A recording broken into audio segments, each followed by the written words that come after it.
आयरोब question number 1.1। तो इस question में गिवन एक रिवर है जो यहाँ पर फ्लोइंग है, सपोज करिए इसकी वेलोसिटी v0 है, यही फाइंड करना है। यहाँ एक राफ्ट है, राफ्ट मीन्स एक फ्लोटिंग ऑब्जेक्ट है रिवर के साथ में, ये r है जो अभी यहाँ सपोज कीजिए पॉइंट A पर है, और इस मोमेंट पर एक बोट इसको क्रॉस करती है डाउन स्ट्रीम पर मूव करते हुए, ये बोट है। सपोज कीजिए वाटर फ्लो के रिस्पेक्ट पर वेलोसिटी यहाँ v है, तो नेट वेलोसिटी इसकी क्या होगी, v plus v0 down stream में होगी। सपोज कीजिए v1 है, तो v1 इक्वल टू कितना होगा, v plus v0 down stream में होगा ये यहाँ पर। अब ये बोट यहाँ पर आगे कुछ दूर जा करके time tau equal to 60 minute means 1 hour बाद ये यहाँ से रिटर्न होती है। सपोज ये पॉइंट P से रिटर्न होती है, तो ये यहाँ जब रिटर्न होगी तो ये यहाँ पर राफ्ट है, ये इसके साथ रिवर के साथ ड्रिफ्ट हो रहा है, तो ये तब तक यहाँ पर ये पहुँच जाता है, यहाँ ये राफ्ट हो गया। तो अब ये यहाँ पर इसको बोट क्रॉस करती है, ये B पॉइंट पर सब अप स्ट्रीम में इसकी बोट की जो वेलोसिटी होगी, ग्राउंड फ्रेम में जो ऑब्जेक्ट वेलोसिटी है वो क्या होगी, v माइनस v0। इस तरह से नेट वेलोसिटी इसकी सपोज कीजिए v2 है जो इधर की ओर है, तो v2 इज इक्वल टू होगा v माइनस v0। अब यहाँ पर मेन कॉन्सेप्ट है कि यहाँ से यहाँ तक टाइम और यहाँ से रिटर्न होने के टाइम का रिलेशन क्या होगा, इसी पर मतलब ये डिपेंड करेगा। तो सपोज करिए रिटर्न होने का P से यहाँ तक B तक पहुँचने के यानी राफ्ट को क्रॉस करने का, दोबारा क्रॉस करने का टाइम क्या T डैश है, ठीक है।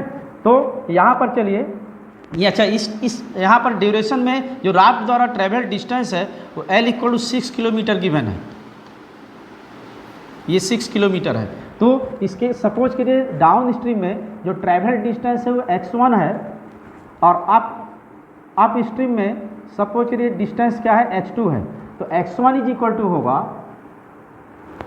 डाउन स्ट्रीम में net velocity v plus v0 into tau, and in up stream the travel distance by boat होगा इन ग्राउंड फ्रेम, तो v minus v0 into tau dash. अच्छा, यहाँ से यहाँ तक राफ्ट को आने पर टोटल टाइम क्या होगा, टाउ प्लस टाउ डैश।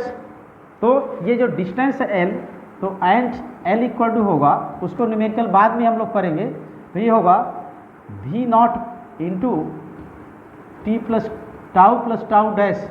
तो अब ये x2 minus x1 minus x2 करने से क्या होगा, x1 माइनस x2 होगा, तो l के इक्वल होगा। तो in this case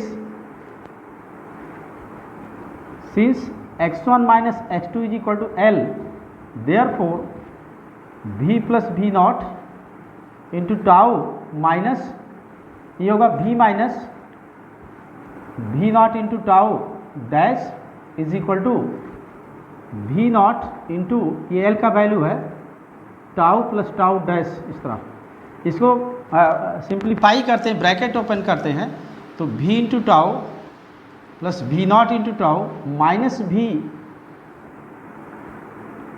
into tau dash plus v0 tau dash is equal to होगा v0 tau plus v0 tau dash. तो ये v0 tau cancel, v0 tau dash भी कैंसिल, तो this is implies v tau minus v tau dash is equal to 0 होगा। तो यहाँ होगा ये v tau is equal to v tau dash, तो v भी कैंसिल, तो इस तरह से यहाँ पर हुआ tau is equal to tau dash means ये भी 1 आवर है। तो यहाँ पर जो टोटल टाइम हुआ वो 2 आवर हो गया, 1 आवर प्लस 1 आवर। इसमें ये रिवर द्वारा जो फ्लोइंग डिस्टेंस है, यानी जैसे रैफ्ट का ड्रिफ्टेड डिस्टेंस है, मीन्स रिवर की फ्लो डिस्टेंस है वो कितना, 6 किलोमीटर है। तो therefore velocity of flow of the river v0 is equal to होगा l upon tau plus tau dash.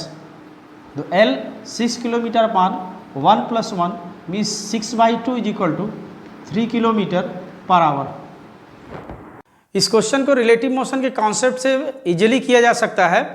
जैसे यहाँ पर कोई ऑब्जर्वर राफ्ट में है, तो जब A से B में यहाँ पहुँचेगा तो उस कंडीशन में भी इसे रिवर क्या होगी, स्टिल ऑब्जर्व होगी, और केवल बोट आगे जाते हुए ऑब्जर्व होगी, तो अगर हम इस फाइनल पोजीशन से बात करें तो इसको लगेगा कि ये यहाँ से बोट यहाँ तक केवल आ करके इस पी पॉइंट तक फिर ये रिटर्न होती है। तो इसके लिए क्या है, रिवर की down stream and up stream में दोनों डायरेक्शन में ट्रेवल डिस्टेंस सेम है और स्पीड भी जो से इसकी इंडिविजुअल स्पीड यानी relative velocity of boat with respect river है वो दोनों डायरेक्शन में सेम होगी। ये रिवर के रिलेटिव या राफ्ट के रिलेटिव ये, तो जितना टाइम यहाँ से पी तक का होगा उतना सेम टाइम क्या होगा यहाँ से राफ्ट तक बी पोजीशन तक लौटने का होगा। तो ये टाइम भी कितना होगा, tau dash is equal to 1 hour हो जाएगा। Means total time of motion कितना हो गया, टोटल टाइम जो डेल्टा टी है यहाँ 1 + 1, तो ये 2 आवर्स हो गया इस तरह से। तो therefore velocity of river flow v not is equal to distance travelled by river और distance travelled by the raft in this time interval upon means L upon total time है डेल्टा टी। तो ये होगा 6 kilometre upon 2 hours, तो ये हो जाएगा 3 kilometre per our.